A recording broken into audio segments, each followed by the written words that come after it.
Las anécdotas más curiosas de la historia. La historia me parece apasionante, sobre todo si está bien contada. León V, señor de Madrid, Guadalajara y Ciudad Real. Como un rey de Armenia terminó siendo señor de Madrid, Guadalajara y Ciudad Real. Pues por un arranque de generosidad de Juan I de Castilla. León V había sido hecho prisionero en 1375 por los mamelucos y llevado a El Cairo. Los reyes de Castilla y Aragón y el Papa Clemente VI se decidieron a ayudarlo para que fuese liberado, pero finalmente ni Pedro I ni el pontífice le dieron dinero. Para que se pudiera mantener, Juan I le otorgó el señorío de Madrid, Andújar, Guadalajara y Villarreal, hoy, Ciudad Real, y una renta de 150.000 maravedíes. Sin embargo, fue tan impopular entre los madrileños, centrado solo en llevarse dinero, que Juan I prometió que nunca más volvería a regalarla. El secretario que se cargó la marca España.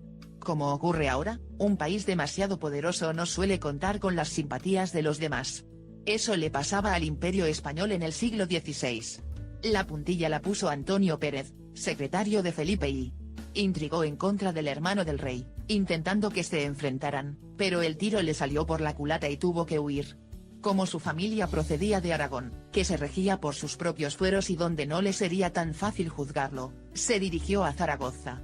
El rey empleó a la Inquisición para encarcelarlo, pero los aragoneses se amotinaron. Felipe I mandó a su ejército, pero para entonces Antonio Pérez ya se le había escapado otra vez, primero a Francia y luego a Inglaterra. Allí ofreció la información con la que se crearía la leyenda negra.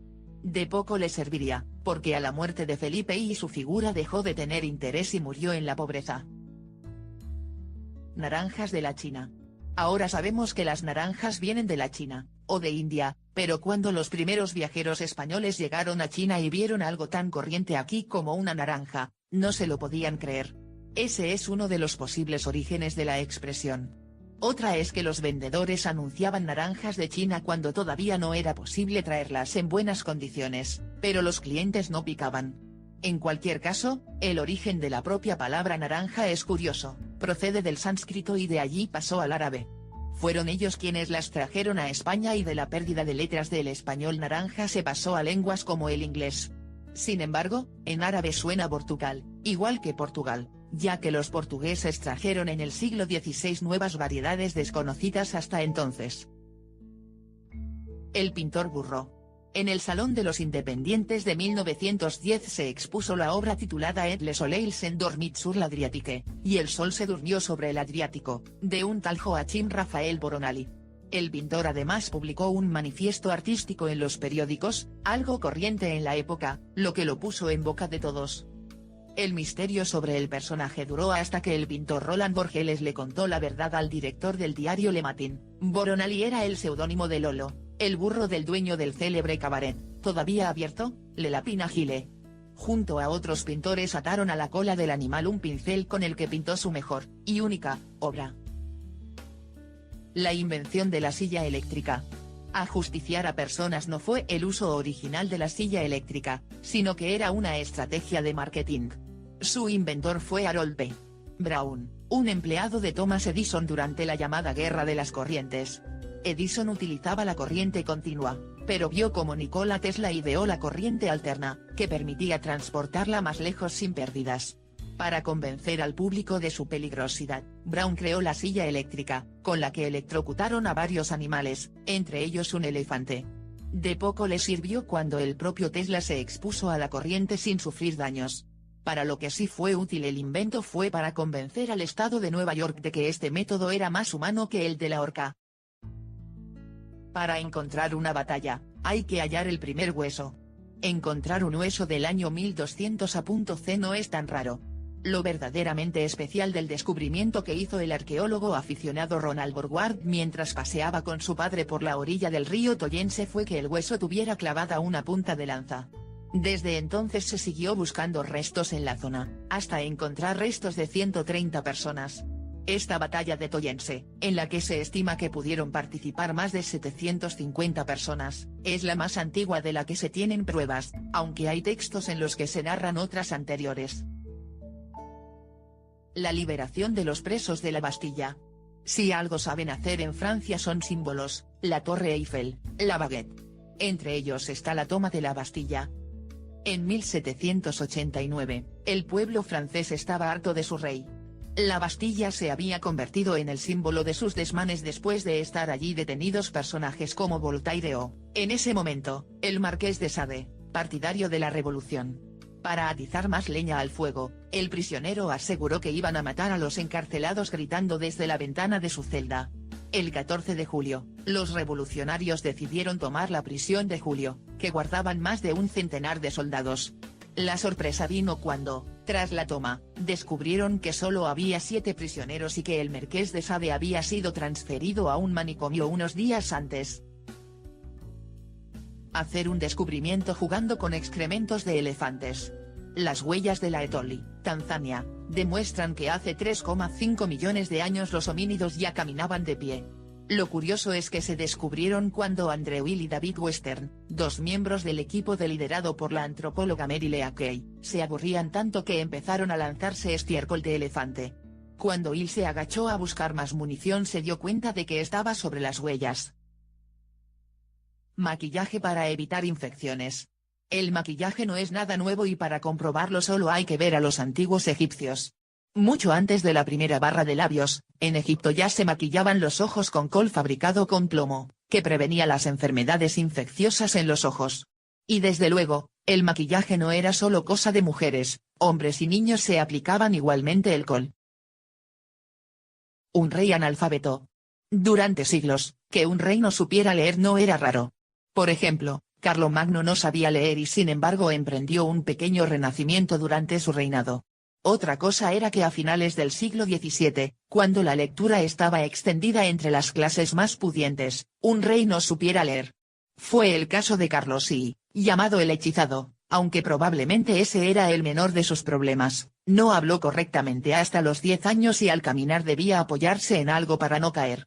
Como rey, delegó el gobierno, lo que no le fue mal, durante su reinado no hubo ninguna bancarrota, a diferencia de su padre, su abuelo y su bisabuelo. Su mayor carencia fue no dar un heredero a la corona, lo que provocaría a su muerte la Guerra de Secesión. Una jirafa para el emperador de China. Si los chinos no descubrieron América es porque no se lo propusieron. En la misma época que Colón tenían mejores barcos que los europeos, pero en vez de dirigirse hacia el este, se centraron en conocer mejor lo que tenían cerca, y sabían que existían. Zheng He fue el mejor de sus navegantes, con barcos 100 metros más grandes que el São Gabriel de Vasco da Gama, por ejemplo, que no llegaba a los 24 metros. 7 viajes realizó Zheng a Sri Lanka, Sumatra, la India, Maldivas. De su cuarto viaje volvió con un quilín, un animal mitológico que solo aparecía ante los grandes gobernantes, y que regaló al emperador Yongle. En realidad era una simple jirafa. El fuego valirio en realidad es griego.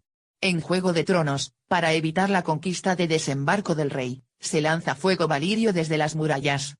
Aunque parezca mentira, en realidad esta escena está basada en un acontecimiento histórico, el asedio de Constantinopla, 674, 678 y 717-718.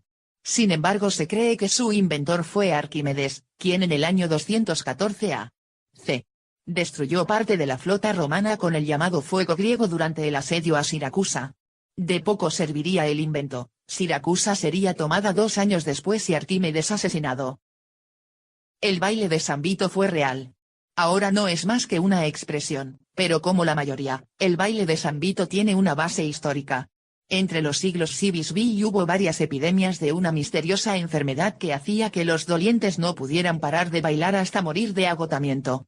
Como a muchos se les llevaba ante la imagen de San Vito para intentar ponerle remedio, con el nombre del santo se quedó la enfermedad.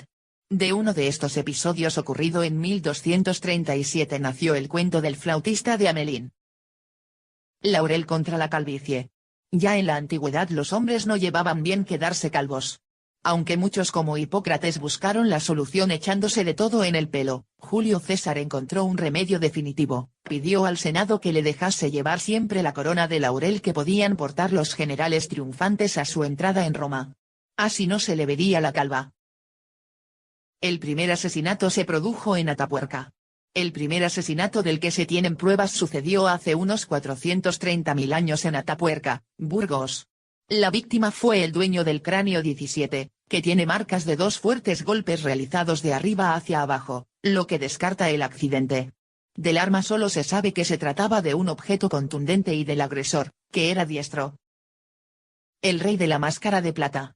Balduino Ib, rey de Jerusalén entre 1174 y 1185, durante años ocultó su cara con una máscara de plata.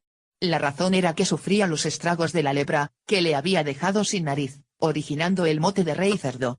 A pesar de la enfermedad, por la que mucha gente era despreciada, los súbditos de Balduino fueron leales a su rey hasta su muerte. Parece ser que su enfermedad no le impidió ni siquiera ponerse al frente de sus ejércitos contra las tropas de Saladino que pretendían conquistar su reino. Frine, bella e inteligente. Las mujeres en la antigua Grecia estaban recluidas en el gineceo de su casa y carecían de derechos que, por ejemplo, sí que disfrutaban por la misma época las mujeres egipcias, por ejemplo. Por eso resalta Frine, la amante y modelo del escultor Praxíteles, de la que se conservan numerosas anécdotas que resaltan su inteligencia. Por ejemplo, en una ocasión Praxíteles le ofreció una escultura, pero ella no sabía cuál elegir. Para ello gritó que había fuego en el taller, a lo que el escultor reaccionó queriendo salvar la estatua de Cupido que, evidentemente, fue la que terminó por elegir. Una guerra por confundirse de calle. Si el 28 de junio de 1914 Leopold Lojka no se hubiera confundido de calle, quizá la historia hubiera sido diferente. Pero lo hizo y el motor del coche que conducía se paró justo al hacer una maniobra para tomar el camino correcto hacia el hospital de Sarajevo, momento que Gavrilo Princip aprovechó para disparar al archiduque austriaco Francisco Fernando, que iba en el coche, y a su mujer. El manco de Lepanto. No era manco. Los detractores de Miguel de Cervantes le pusieron el sobrenombre de El Manco de Lepanto, que ha llegado hasta nuestros días. Sin embargo, Cervantes conservó toda su vida los 2 brazos, solo que perdió parte de la movilidad del izquierdo como consecuencia de las heridas sufridas durante la famosa batalla de 1571. Reina después de muerta. La noble gallega Inés de Castro nunca llegó a ser reina de Portugal. En vida. Amante de Pedro de Portugal, era rechazada tanto por su padre, Alfonso Ib, como por los nobles. Los amantes se casaron en secreto, pero para impedir que llegase a reinar, varios nobles la asesinaron en 1355. 2 años después, Pedro subió al trono y, según cuenta la leyenda, exhumó el cadáver de su amada para que pudiera ser coronada. En cualquier caso, Inés está considerada reina de Portugal y fue enterrada en el monasterio de Alcobaça junto a la sepultura de Pedro. La Puerta del Cielo. Sobre todo para los judíos. Entre 1943 y 1944 se rodó en Roma La Puerta del Cielo, película dirigida por Vittorio De Sica y producida por el Vaticano, en la que se contaba el viaje de varios peregrinos a Loreto. En realidad, la propia película en sí era lo que menos les interesaba a todos, era una simple tapadera para poder salvar a 300 judíos y antifascistas de la muerte. Para conseguirlo, se dijo que eran técnicos y extras y se les alojó en la Basílica de San Pablo Extramuros, donde se realizó la grabación. La grabación se alargó justo hasta el día antes a la llegada de los aliados, lo necesario para salvar a cientos de personas. La película, en cambio, pasó sin pena ni gloria.